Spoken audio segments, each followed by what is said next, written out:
Hello and welcome to बवाल banking classes. आज हम लोग JIBA पेपर 4 यानी RBWM का मॉड्यूल बी का यूनिट 5 का पार्ट 2 करेंगे, जो कि है इम्पॉर्टेंट रिटेल असेट प्रोडक्ट्स।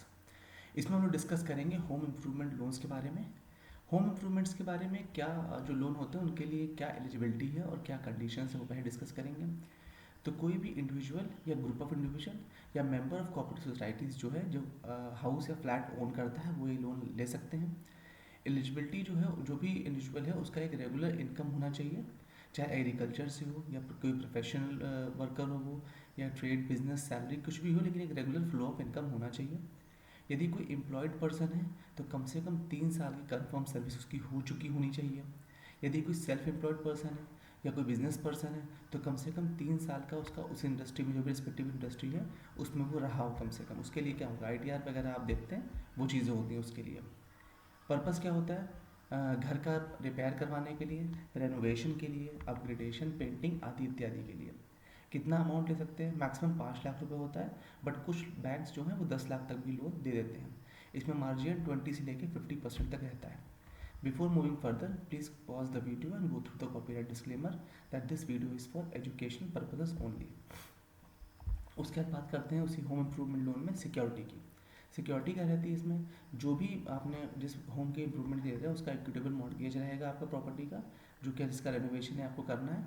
और जो ये है या कोई भी अन्य प्रकार की अनइनकम्पर्ड अगर इम्प्रूवल प्रॉपर्टी है तो भी बैंक्स द्वारा एक्सेप्ट कर ली जाती है। डिसबर्समेंट होगा, जैसा भी रिपेयर रेनोवेशन होना है उस हिसाब से डिसबर्समेंट होगा। मोरेटोरियम 3 महीने का होगा, यानी 3 महीने बाद से रीपेमेंट शुरू होगा। रीपेमेंट कलेक्शन जैसा बैंक अलाउ करेगा वैसा होगा, बैंक टू बैंक डिफर करता है। होम डेकोर लोन्स क्या होते हैं, होम डेकोर लोन्स के लिए क्या एलिजिबिलिटी है, क्या कंडीशंस है वो बताया गया है। तो जो भी इंडिविजुअल या ग्रुप में, जो सेम उसमें था इम्प्रूवमेंट वाले के लिए, वही होम डेकोर के लिए भी है। कोई भी इंडिविजुअल मतलब व्यक्ति, ग्रुप ऑफ इंडिविजुअल या कोऑपरेटिव सोसाइटी के मेंबर जिनके पास अपना हाउस या फ्लैट हो वो ये लोन लेने के लिए एलिजिबल है, होम डेकोर लोन। इंडिविजुअल पास एक रेगुलर फ्लो ऑफ इनकम इनमें भी होना चाहिए। एम्प्लॉयड पर्सन तो कम से कम 3 साल की सर्विस कंफर्म होनी चाहिए। सेल्फ एम्प्लॉयड तो कम से कम 3 साल से वो उस इंडस्ट्री में काम कर रहा है, उस फील्ड में काम कर रहा है। वो कैसे होगा, ITR के थ्रू। पर्पस क्या होता है इसका, इसका पर्पस वही होता है कि अगर आपको हाउस या फ्लैट का इंटीरियर डेकोरेशन करवाना है, AC लगवाना है, कुछ फर्निशिंग का काम करवाना है, उसके लिए होता है। अमाउंट इसमें मैक्सिमम जो है 5 लाख तक होता है, बट कुछ बैंक इसमें भी 10 लाख तक दे देते हैं। मार्जिन 20 से 50% रहता है। इसमें भी इक्विटेबल मॉर्गेज रहेगा वही प्रॉपर्टी का, या फिर कोई अन्य इमूवेबल प्रॉपर्टी अगर बैंक एक्सेप्ट करता है तो। रेनोवेशन और जो हो बैंक के हिसाब से डिस्बर्स करता है अपने हिसाब से। मोरेटोरियम 3 महीने का है।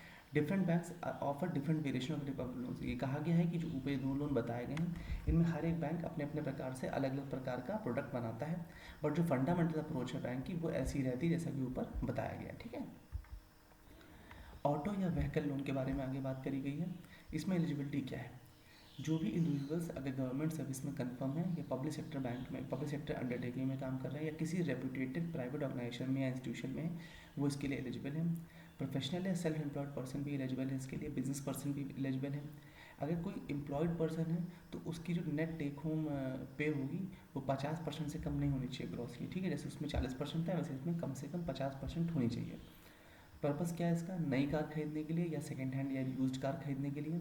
अगर यूज्ड कार है तो कार की जो एज है, मतलब कार का 5 साल से ज़्यादा पुरानी नहीं होनी चाहिए। 10% मार्जिन है नई कार के लिए, 25 से 30% मार्जिन होता है यूज्ड कार्स के लिए, और 2 व्हीलर्स के लिए मार्जिन है 10%। मार्जिन जो है बैंक टू बैंक वेरी करता है। जो भी व्हीकल इससे खरीदा जाएगा उसका हाइपोथिकेशन किया जाएगा। जो डिसबर्समेंट है वो डायरेक्टली डीलर या सप्लायर को होता है, और बाद में इन्वॉइस और रिसिप्ट जो है वो ऑब्टेन करके रिकॉर्ड में लगाई जाती है। मोरेटोरियम इसका क्या होता है, इसमें कोई भी मोरेटोरियम नहीं होता, तो जब लोन देते हैं उसी महीने से आपकी EMI शुरू हो जाती है, जो भी इमीडिएट फॉलोइंग मंथ होता है। प्री पेमेंट इशूज़ क्या होते हैं, public sector bank normally do not charge any prepayment penalty, some private banks collect prepayment while some don't. तो जो पब्लिक सेक्टर बैंक है वो लोग तो इस केस में अगर प्री पेमेंट यानी कोई अगर अपना लोन जल्दी बंद करना चाहे तो कोई पेनाल्टी नहीं लगाता है, लेकिन जो प्राइवेट सेक्टर बैंक्स हैं वो कभी कभी इसमें ऐसा कर देते हैं। रीपेमेंट या कलेक्शन क्या होता है, कैसे होता है इसका, तो इंडिविजुअल्स जिनका भी नया व्हीकल है या 4 व्हीलर है उनके लिए मैक्सिमम 7 साल के लिए, जो 2 व्हीलर है उनके लिए 5 से 6 साल जनरली रहता है। कॉर्पोरेट फंड्स वगैरह के लिए जो है 5 साल का जनरली होता है, और सेकेंड हैंड व्हीकल्स के लिए 3 साल का होता है। ठीक है, ये जो पीरियड है ये भी मतलब सेकेंड हैंड वाला जो है ये डिपेंड करता है कि व्हीकल की एज कितनी है। पर्सनल लोन क्या है, पर्सनल लोन बेसिकली क्या होते हैं, अनसिक्योर्ड लोन होते हैं और ये किसी ना किसी पर्सनल गारंटी के थ्रू दिए जाते हैं, ठीक है। मतलब इसमें बेसिकली जो इसकी बैकिंग होती है पर्सनल गारंटी की होती है। जो as credit risk and delinquency rates are more in this segment, public sector bank trade cautiously in this segment and private sector do it aggressively. क्योंकि इसमें रिस्क बहुत ज़्यादा है, डेलिक्वेंसी रेट यानी ख़राब होने के चांसेस बहुत ज़्यादा होते हैं, क्योंकि उसमें पर्सनल गारंटी कोई आपके पास आपके पास इमूवेबल प्रॉपर्टी वगैरह तो उसमें है नहीं, तो इसलिए पब्लिक सेक्टर बैंक थोड़ा रिलेक्टेंट होते हैं इसको देने में। प्राइवेट सेक्टर बैंक इसको बहुत ज़्यादा ईजिली प्रोवाइड करते हैं, क्योंकि वो एक हायर रेट ऑफ इंटरेस्ट पे बैंक में लोन होता है, तो उसमें अर्निंग अच्छी होती है बैंक का, और जो बैंक का इंटरेस्ट रेट स्प्रेड होता है वो भी इसमें अच्छा होता है। एलिजिबिलिटी क्या है, salaried employees, professionals and individuals जिनकी जो हाई नेटवर्थ के हैं, जो रेगुलर पेंशनर्स हैं या जो फैमिली पेंशनर्स हैं जो रेगुलर मंथली पेंशन किसी बैंक से ले रहे हैं, उन सब वो सब इसके लिए एलिजिबल हैं।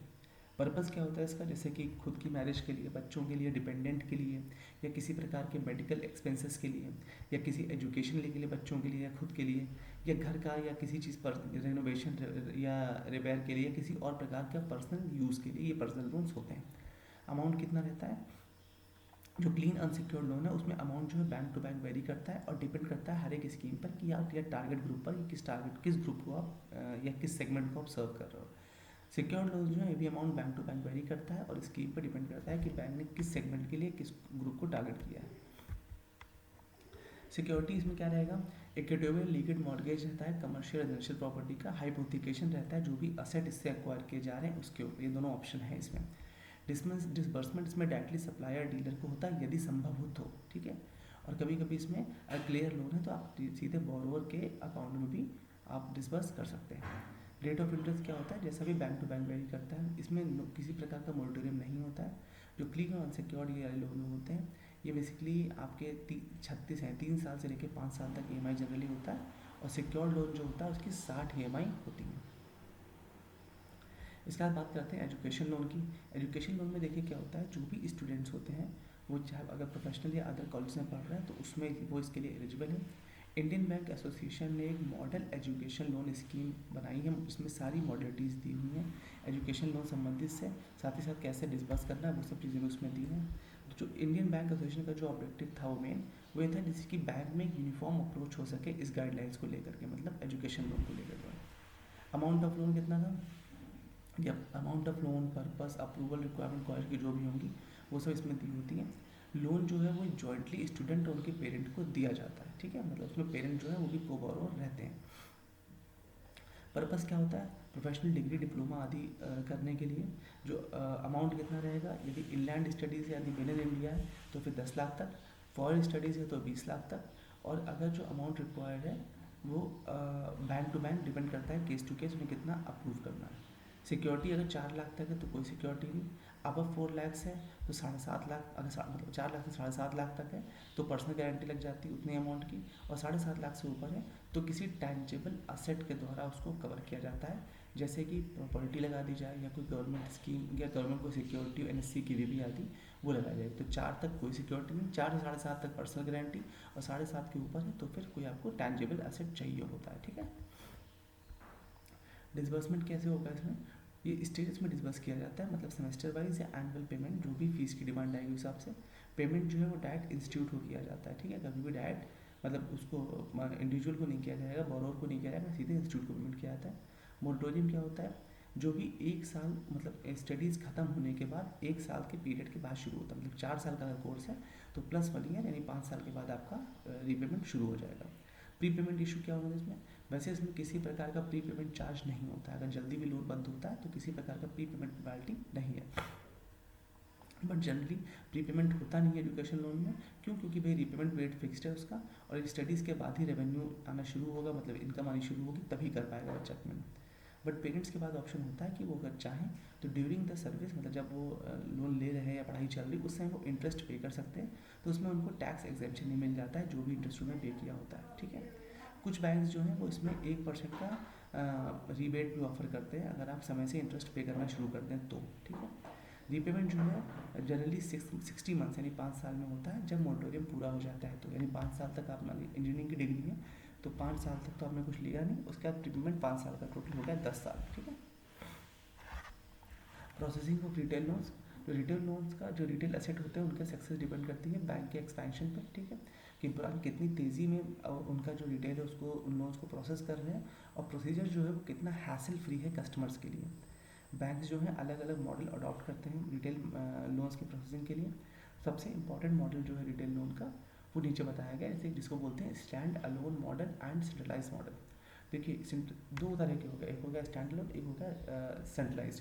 तो स्टैंड अलोन मॉडल में रिटेल में क्या होता है, स्टैंड अलोन मॉडल का मतलब बेसिकली ये होता है कि इंडिपेंडेंटली ब्रांच लेवल पर ही पूरा लोन प्रोसेस हो जाएगा। ठीक है, ये जो ब्रांच हेड है या ब्रांच मैनेजर है उनकी डिस्क्रिशनरी पावर यानी उनकी विवेकशील बुद्धि पर निर्भर करता है। ब्रांच जो है अपने रिटेल लोन को मार्केट करेगा, प्रोसेस करेगा और सैंक्शन करेगा, सब कुछ अपने ही लेवल पर। ठीक है, एलिजिबिलिटी डिपेंड करती है कैंडिडेट की। ऑब्सटेंशन ऑफ द नेसेसरी डॉक्यूमेंट, जो भी डॉक्यूमेंट है वो ब्रांच अपने लेवल पे लेगा, उनको अप्रेजल करेगा और सैंक्शन कर देगा लोन को इंडिपेंडेंटली ब्रांच लेवल पर। वैल्यूएशन या लीगल ओपिनियन मतलब कि एनईसी वगैरह जो होता है वो सब जो होता है वो भी ब्रांच लेवल पर ही अप्रूव्ड पैनल एडवोकेट या पैनल या जो आर्किटेक्ट्स होते हैं उनके थ्रू प्राप्त कर लिया जाएगा। सेंट्रलाइज मॉडल में क्या होता है, सेंट्रलाइज मॉडल जब लोन प्रोसेसिंग की होती है तो उसका मतलब ये होता है कि एक हब या एक सेंट्रलाइज बॉडी बना दी जाती है, जहाँ पर सारे जो आसपास की सारी ब्रांचेस हैं जियोग्राफिकली कुछ ब्रांचेस को वहाँ डेडिकेट कर दिया जाता है कि उनकी सारी प्रोसेसिंग सेंट्रलाइज लेवल पर होगी, मतलब कि एक जगह पर होगी प्रोसेस। मतलब लोन प्रपोजल हर जगह हर ब्रांच से आएंगे लेकिन प्रोसेसिंग सेंट्रलाइज मॉडल होगी। जैसे कभी कभी देखिए retail loan, retail factory, retail loan hub, retail loan factory, processing centre या रिटेल लोन ब्रांचेज ऐसा भी बोला जाता है। ठीक है, तो कुल मिलाकर के कहने का मतलब है कि स्टैंड लोन में ब्रांच लेवल पर हो जाएगा और इसमें सेंट्रलाइज लेवल पर होगा। With this, we have come to an end. I hope you like the session. In case if you have any doubt, please feel free to ask in the comment section. Thank you so much for your valuable time.